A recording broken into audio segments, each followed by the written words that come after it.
Well, welcome, Tony. Thank you. You've been a great support to me in my early weeks as Foreign Secretary, and I'm very grateful. I think we've spoken almost every other week since I took office. So it's a pleasure to welcome you here to London, and clearly we're meeting at a critical moment for securing a ceasefire in Gaza, with the shocking deaths in Khan Yunis this morning only reinforcing how desperately needed that ceasefire is, and a critical moment for supporting Ukraine as we enter the third winter of Putin's illegal war. It's also a critical moment addressing the climate crisis as we head towards UNGA and to COP. As the closest of friends and allies, our response is clear. We're united in our desire to address these challenges together. We just opened a new UK-US strategic dialogue, a forum which I believe can help us remain strategically aligned in tackling these challenges. On Russia and Ukraine, today I can confirm that Tony and I will be travelling to Kyiv this week, the first joint visit of this kind for well over a decade. We are the closest of allies, so I'm delighted that we will travel together, demonstrating our commitment to Ukraine. And on the Middle East, we are completely aligned on the need to secure that ceasefire, completely aligned on the need to get the region onto a path to peace and reconciliation, with a two-state solution at its heart, and completely aligned too on the need to tackle Iran's malign activity in the region and beyond. We're seeing a disturbing pattern of greater Iranian support for the Kremlin's illegal war, and we discussed today our shared commitment to holding Tehran to account for their undermining of global stability. Last month, we also saw a historic breakthrough in defence innovation between our two countries. The so-called ITAR exemption is a landmark export control change which will benefit the US and AUKUS partners, covering up to £500 million worth of defence exports a year. And finally, we discussed today our cooperation on global challenges ahead of UNGA in New York. We share a desire to see ambitious global action on climate, to see secure global supply chains for critical minerals, and to see relations with global majority countries prosper on the basis of mutual respect. The UK-US relationship is special. It's special to me personally, and it's special to so many Brits and Americans. Only a few weeks ago, we saw the Arsenal women's team head over there for their pre-season. They were following, of course, the Tottenham Hotspur women's football team. But Tony, it's a pleasure to welcome you here today. Thank you so much for spending the time. David, thank you so much for not just your warm hospitality today, but the extraordinary engagement that we've had ever since you've been on the job. And I said earlier that Foreign Secretary hit the ground at a full sprint, and that is not an exaggeration. I think given the multiplicity, the complexity, the urgency of the challenges we're facing, we are so grateful to have such a strong partner in David, in the government, the Prime Minister, and today and in the days ahead, we're continuing to deepen the work that we're doing together. We talk about the special relationship. I like to call it essential. Essential for our nations, essential for our people, essential for people well beyond our shores. And that's why, on David's first visit to the United States, we agreed to launch this strategic dialogue to even more effectively advance our enduring shared priorities, our interests, our values, priorities that will be at the heart of the discussions that our teams are having, but also that Prime Minister Starmer and President Biden will have later this week in Washington. Those priorities, of course, include our resolute support for Ukraine faced with the ongoing Russian aggression. The United States, the United Kingdom are leaders in providing security assistance to Ukraine, and together, from day one, continuing to this day, we stand strongly with our Ukrainian partners. As David said, we'll be traveling together to Kyiv this week, and I think it's a critical moment for Ukraine. In the midst of what is an intense fall fighting season, with Russia continuing to escalate its aggression against civilians, against critical infrastructure, and of course against Ukrainian forces. We see it ramping up its attacks on cities, on people, in particular targeting the energy infrastructure, electricity, all in advance of the coldest months. Putin's winter playbook of weaponizing energy and electricity. This joint trip reflects strong transatlantic support, aligned also with our NATO allies, with our Indo-Pacific partners, with the more than 50 countries that continue to strongly and resolutely support Ukraine. Together, we're working to make sure that Ukraine can defend its territory against the ongoing aggression, that it will be able to stand strongly on its own 2 feet, militarily, economically, democratically, and that it will remain on the path that the Ukrainian people so desire it to be on, of closer integration with Europe, with transatlantic institutions. Ukraine is clearly on that path. Together, we're going to continue to help it move along that path. Now, one of the reasons that Putin is able to continue this aggression is because of the provision of support from the People's Republic of China, the biggest supplier of machine tools, the biggest supplier of microelectronics, all of which are helping Russia sustain its defense industrial base. Our countries are aligned in holding accountable PRC entities that are engaged in these practices, fueling the Russian war machine. We also discussed joint efforts to ensure peace and stability across the Taiwan Strait and freedom of navigation and overflight in the South China Sea. For both of us, maintaining peace and stability, preserving the status quo, is essential, and it's essential not just to us, it's again essential to countries all around the world.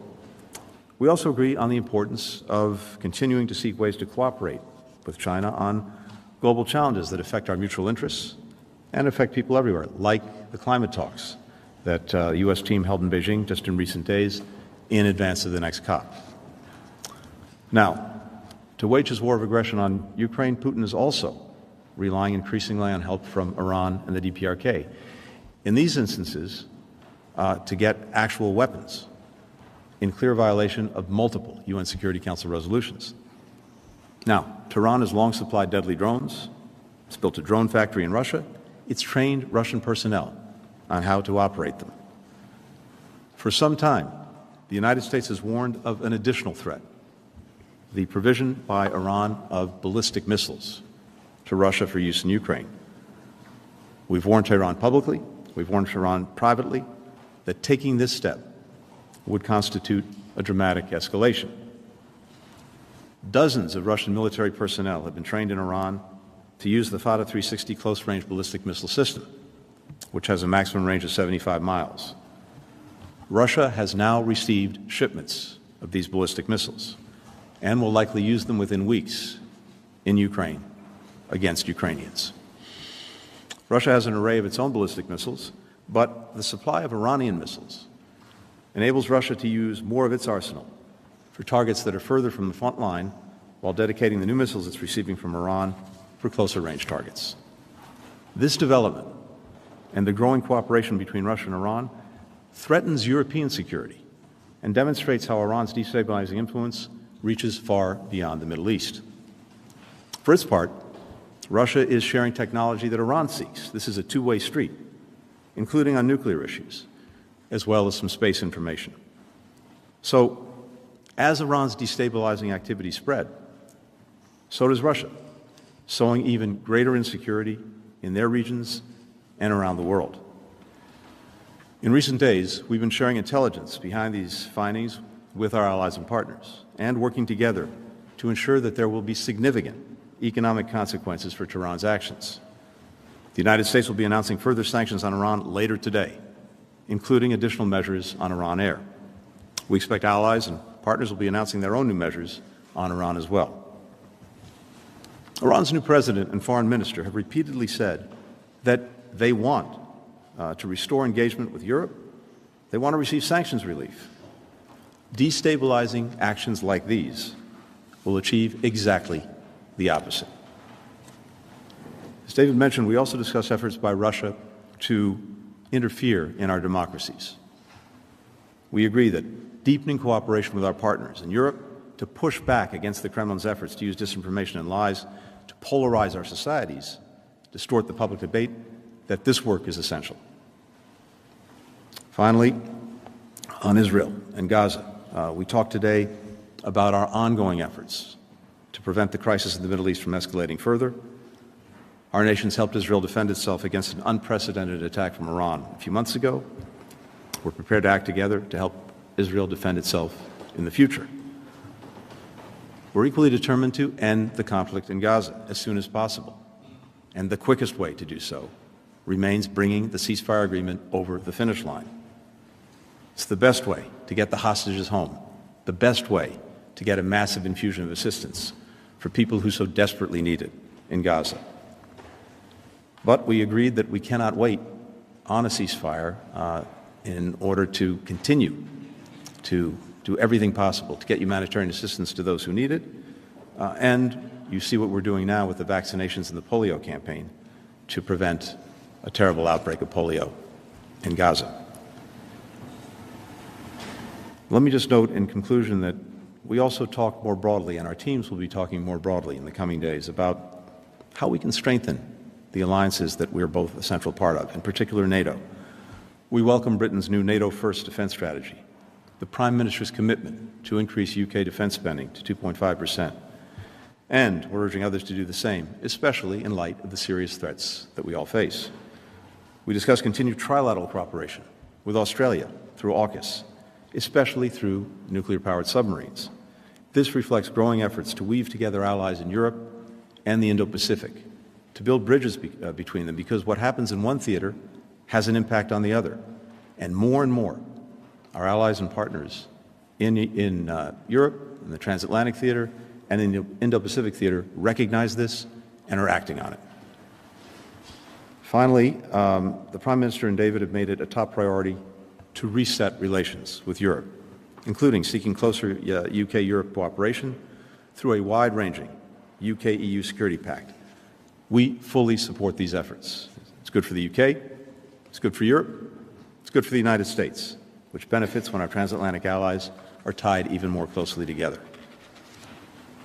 And I know when the President sees the Prime Minister on Friday, he'll also look forward to having a few words about Northern Ireland. We are very pleased at the commitment that Prime Minister Starmer and Secretary for Northern Ireland Ben are showing to the Good Friday Agreement, to supporting Northern Ireland's prosperity. And we share this goal and will work with all parties to sustain and advance the agreement.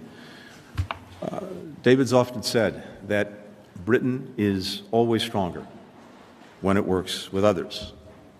So is the United States, especially when we work with our closest ally, the United Kingdom. I look forward to building on that strength and also spending a little bit of quality time with David as we make our way to Ukraine in the days ahead. Thank you.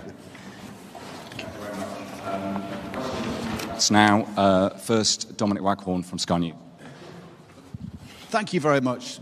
Mr. Secretary, you've announced new sanctions today. We've had a lot of sanctions, and the war grinds on for, as you say, into a third winter.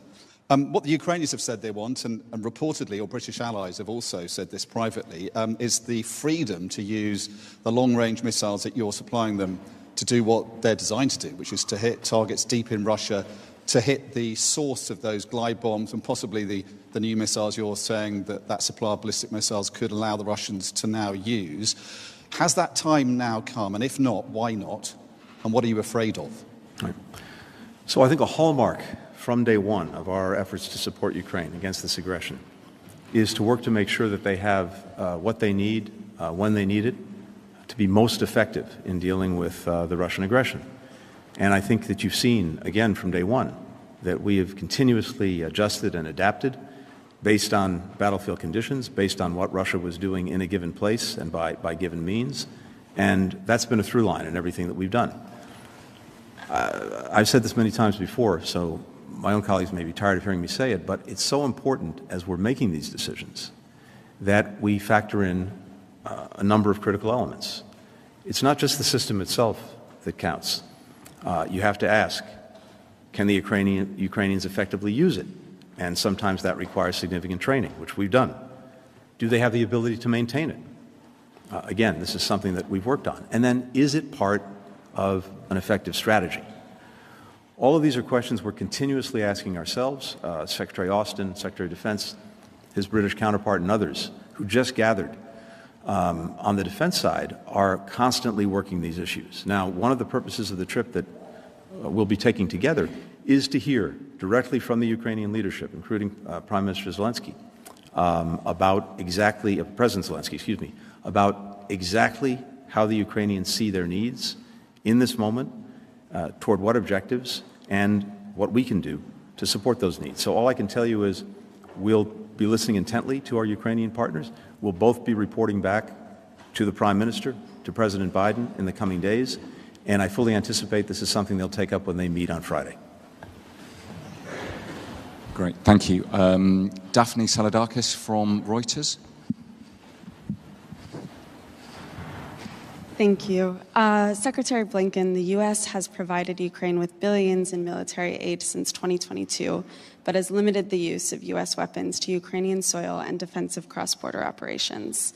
Ukrainian President Zelensky has pushed back against allies who have supplied long-range weapons, but said Ukraine cannot use them deep inside Russia. So to follow up on my colleague's question, what will your message be to the Ukrainians about this during your visit this week?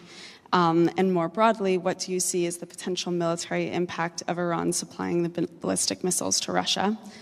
Foreign Secretary, has Britain received sign-off to allow Ukraine to use the Storm Shadow missiles to strike targets inside Russia?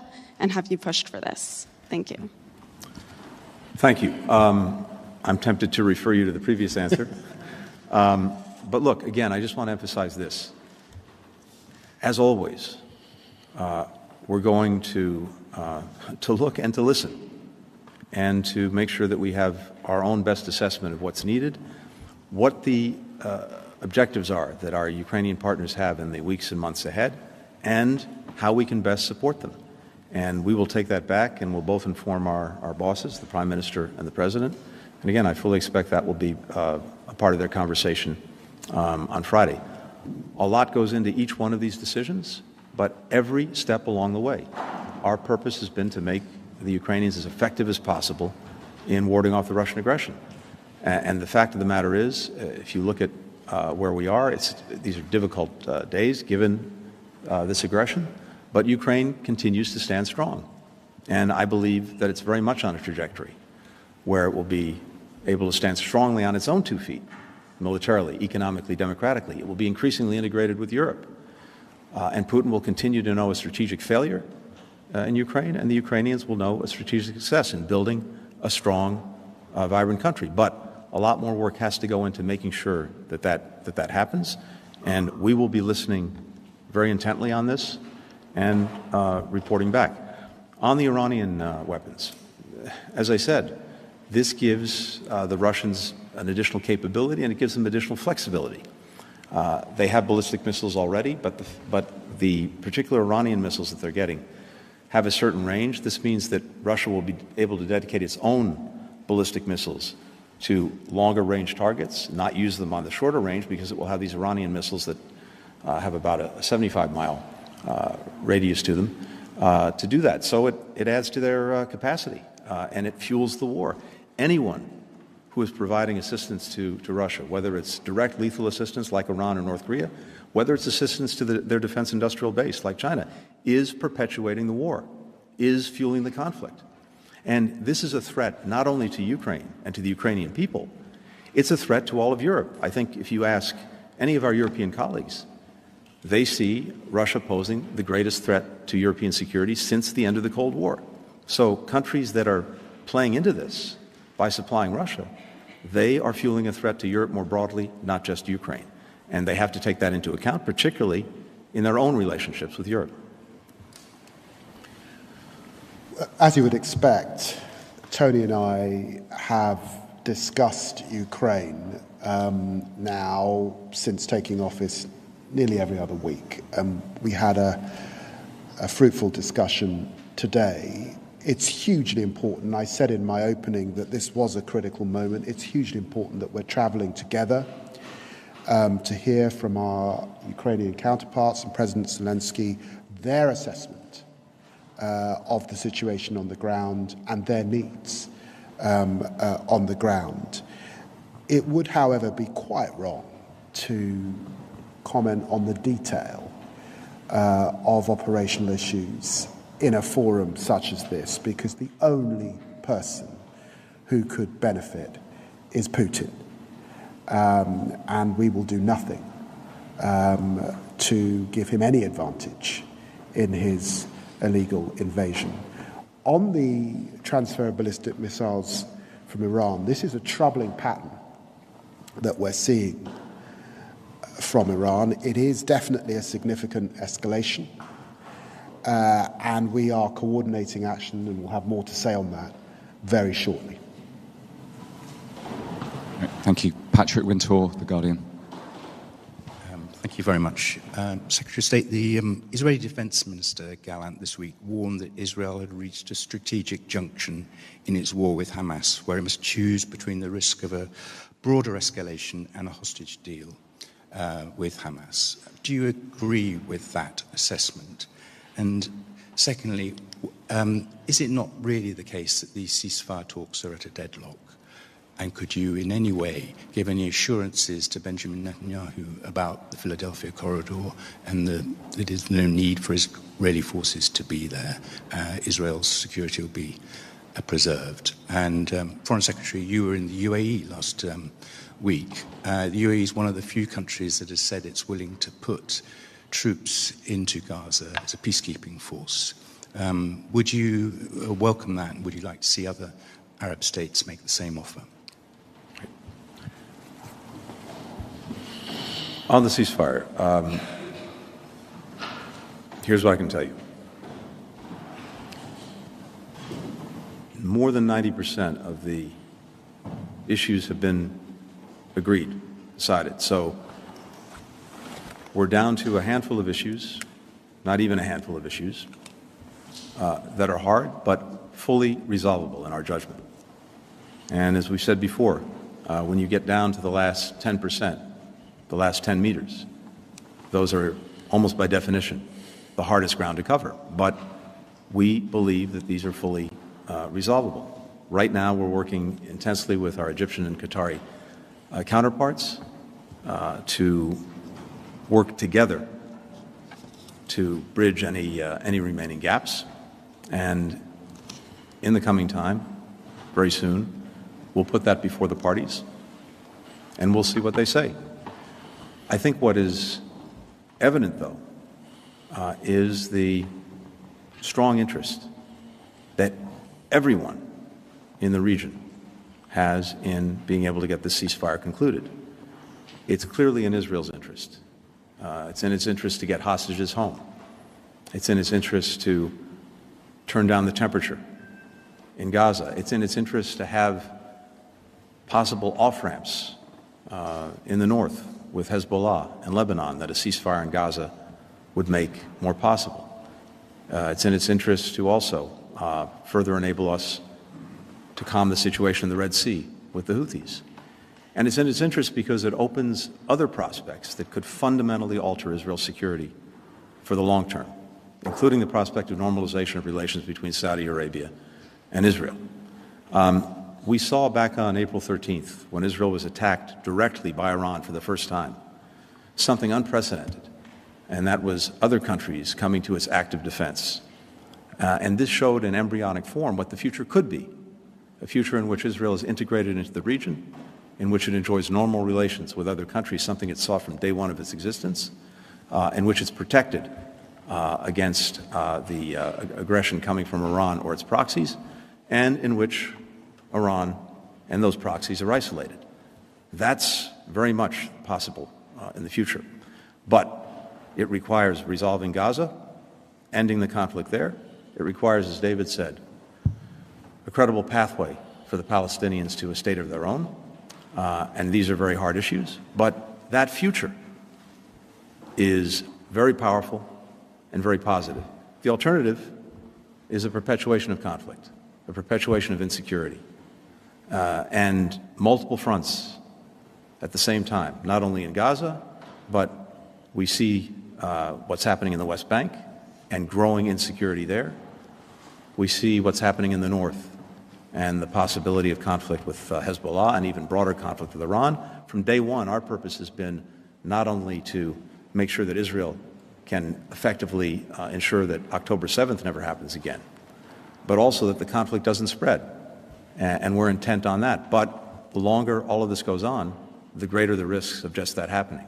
So I think for Israel, clearly for the Palestinian people, and especially Palestinians in Gaza, who desperately need this conflict to be over so that they can get the help that they need and begin to rebuild their lives. For every country in the region, the interest is clear.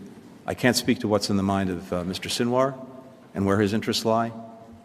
He will have to make those judgments for himself. But we remain resolute in working to bring the ceasefire over the line because it would open up so many more positive prospects. And let's see where we are in the coming days. Could I just say, Patrick, that Tony's assessment that 90% of the deal is there is completely correct. And in the end, what you need are partners for peace. And that is now in the hands of Bibi Netanyahu and Sinwar to get us over the line and to take that deal that is on the table. And we've now been talking about that deal for weeks. It was important to go to the UAE, as it's important to speak to Arab partners across the region.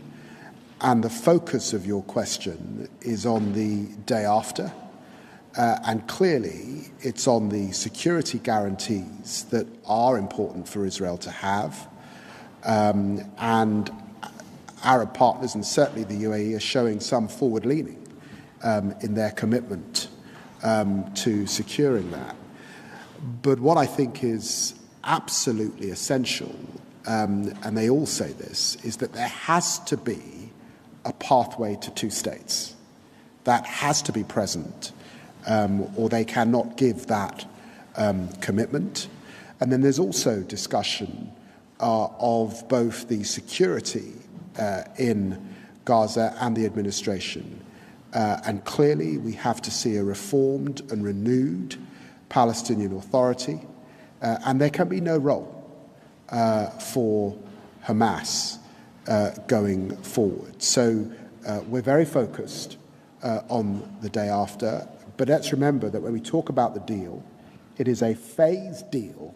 Let us get over the line to get to that first phase, and let us see that pathway to security on both sides.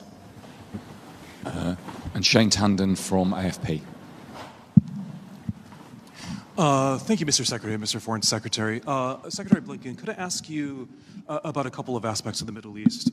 The Israel Defense Forces just a moment ago released an investigation, or released some preliminary findings into the death of an American citizen, Miss Eisenor Enyegi. Could you say, they said that she was killed most likely by Israeli fire, but unintentionally. Are you confident that that assessment Does the United States want to see anything further? Are you confident with the assessment that this was unintentional? And what more do you want Israel to do? Could there be repercussions? For both of you, could I ask you about the International Criminal Court?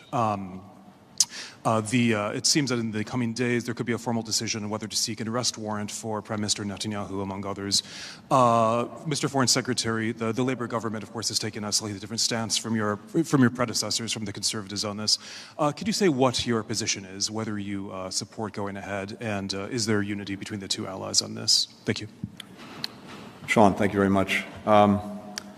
With regard to the tragic killing of Eisenhower, I think what we saw of this investigation is it seems to show what eyewitnesses have said and made clear, that her killing was both unprovoked and unjustified. No one should be shot and killed for attending a protest. No one should have to put their life at risk just for freely expressing their views. In our judgment, Israeli security forces need to make some fundamental changes in the way that they operate in the West Bank, including changes to their rules of engagement. We've long seen reports of the security forces looking the other way when extremist settlers use violence against Palestinians. We've seen reports of excessive force by Israeli security forces against Palestinians.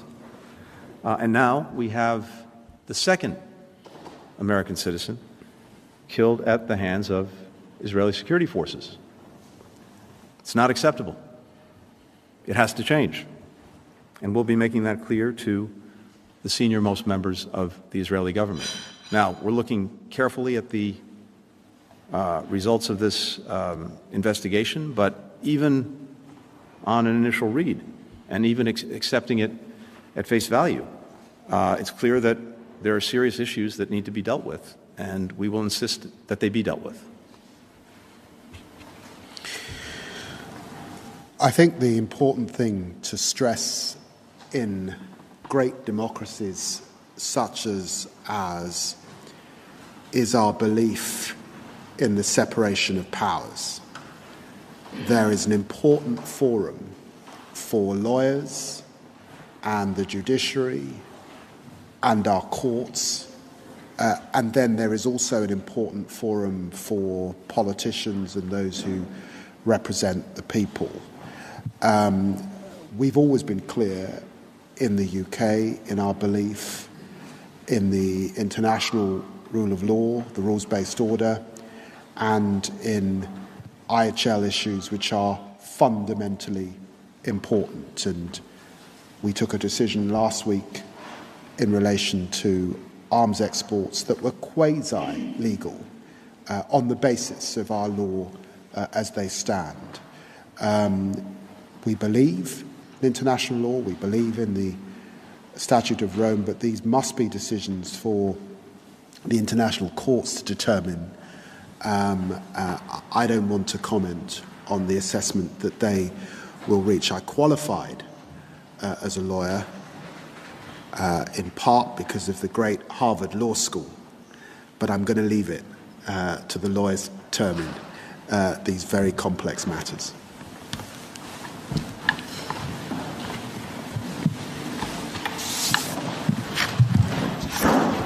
Thank you. Thanks a lot.